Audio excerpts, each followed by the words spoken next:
Hey everybody, it's Ron from Pick Dawgz, and this is Ron's Rundown. We're going to go over the MLB games scheduled for Monday, May 19th, 2025.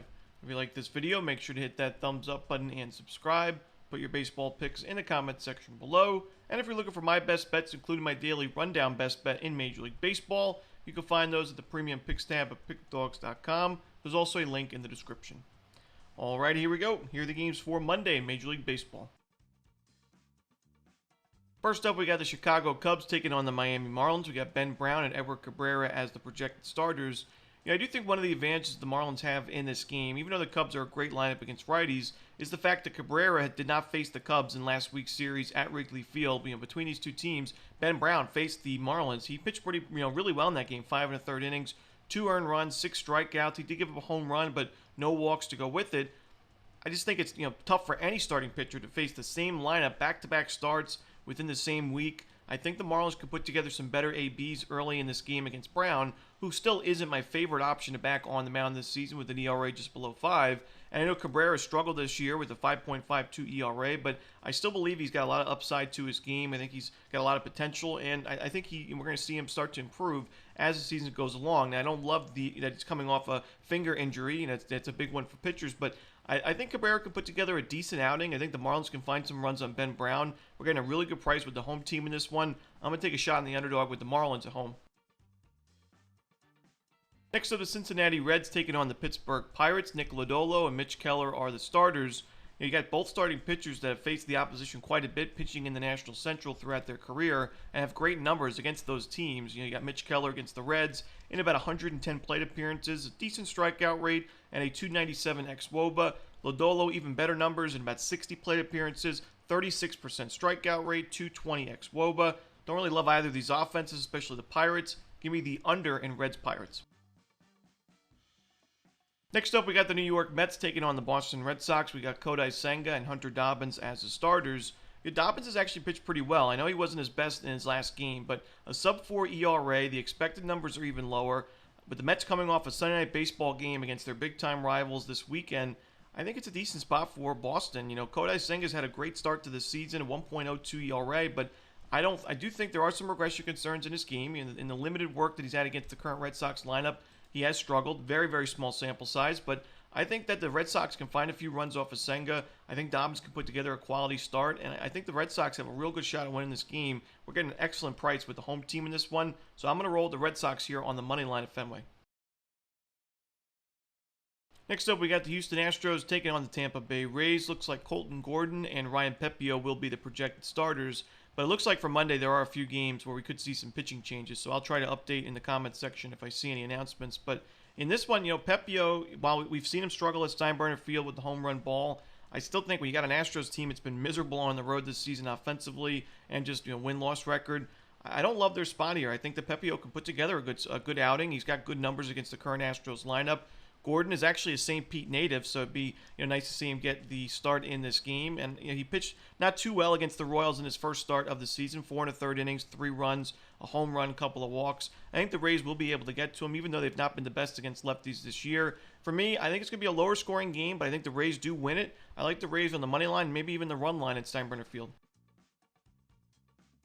Next up, we've got the Orioles and the Brewers. We've got Dean Kramer and Quinn Priester as the starters. I don't really love either of these starting pitching options, but I got to say I want no part of the Orioles right now. This team just looks completely lost. 15 games under 500. They've been dreadful on the road. Quinn Priester, at least, recent starts has looked solid, and, Dean Kramer's been too inconsistent for me. I got to go with the Brewers in this game. I think that, while I do think that the Orioles are a lot better than their current record, maybe they figure things out, but they're in a big hole right now, and I'm not sure, obviously Brandon Hyde gets fired. It's a tough spot to be in right now if you're an Orioles fan, but I do think I'd rather just take the Brewers. They've been a winning home team. Give me Milwaukee in this one on the money line. Next up, the Cleveland Guardians taking on the Minnesota Twins. Logan Allen and Bailey Ober are the starters. The Twins are playing great baseball. They have a 15-6 record at Target Field. Ober's in good form. Logan Allen's pitched pretty well in the season, sub-4 ERA, but I do expect some big-time regression going forward. Don't love that 20-31 walk-to-strikeout ratio. He did, though, have 6 strikeouts and 6 innings of scoreless ball against the Brewers on May 13th, his last start. So definitely a step in the right direction, but I still trust the Twins a lot more right now in their current form. Give me Minnesota in this one on the money line and run line. Next up, we got the Seattle Mariners and the Chicago White Sox. Looks like Luis Castillo and Davis Martin are the projected starters. The White Sox have been better at home this season, but I still think the Mariners take this game. Now, it's a tough spot to be in after the San Diego series on the weekend. Travel to Chicago. It's really not my favorite game on the board because I just don't see a lot of value in this one, but I do expect some big-time regression from Davis Martin as the season continues. I think Seattle's bats can get to him early and add a few runs in the White Sox bullpen. Castillo, he's been a little bit inconsistent. We saw him give up some sharp contact in that last game against the Yankees, but he was also able to miss some bats and get out of some jams. So he still, put together a great outing. 6 innings, 1 run, 6 strikeouts. He's not been great on the road this season. That is a concern. And like I said, it's not my favorite game on the board, but if I had to lean, I would take Seattle and lay the 1.5 runs. Next up, the Detroit Tigers and the St. Louis Cardinals. Kiter Montero and Sonny Gray are the starters. I think Gray's the much better option in this game. He's got great numbers against this current Tigers lineup, about 65 plate appearances, a 42% strikeout rate, very low walk rate, and a 203 xWOBA. Just excellent numbers for Gray against this current roster. And Montero is not one of the starting pitching options I'm looking to back in this Tigers rotation. I think the Cardinals can get to him. I think St. Louis wins this game. This should be a competitive series, but I think this game is going to be all St. Louis, so give me the Cardinals. Next up, the Phillies and the Rockies. We got a pair of lefties on the mound at Coors Field, Christopher Sanchez and Kyle Freeland. Freeland 0-6 this season with an ERA above 6. He's coming off a quality start, but didn't get the run support. Still lost that game in Texas, and I think that the Phillies will be able to get to Freeland for a few runs early, add a few runs on the Rockies bullpen, win this game, and cover the run line. Sanchez actually pitched at Coors Field last season. It was a good outing for him, 5 1/3 innings of quality baseball. I think the Rockies are just in a tough spot in this one. I think the Phillies break out offensively in this series. They've not been a great road team, but I look for a big road win and run line cover. Next up, we got the Kansas City Royals taking on the San Francisco Giants. We got Chris Bubich and Robbie Ray as the projected starters, pair of lefties in this one. Now, the Giants have been solid against lefties in the month of May, but Chris Bubich is having a great season. Sub-2 ERA at this point in the year, 54 1/3 innings, 56 strikeouts, only 3 home runs given up. He's given up 1 run or fewer in 4 of his last 5 starts. Pitching at a pitcher-friendly ballpark like Oracle. You got Robbie Ray on the other side, also having a great start to the season. The Royals are 20th and 28th in team OPS and ISO against lefties in the month of May. I got to roll with the under in this one. I think we see a low-scoring game and a low-scoring series. Next up, we've got the Athletics and the Angels. Jose Soriano and JT Ginn are the projected starters. This is a tough one. I do think both of these starting pitchers, I've liked what I've seen from them over the last couple of years, and I think that they potentially could be great options in their respective rotations. But Soriano, for me, he's been great on the road, sub-2 ERA. Ginn's first start at the major league level in about a month. He pitched last, I think, April 24th, April 23rd.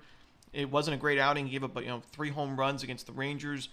I think that the Angels, we've seen them actually put together better numbers than the A's have in the month of May against right-handed pitching. I think that we saw the Angels competitive in that Dodgers series. I think the Angels take this game on the road, so give me LA on the money line.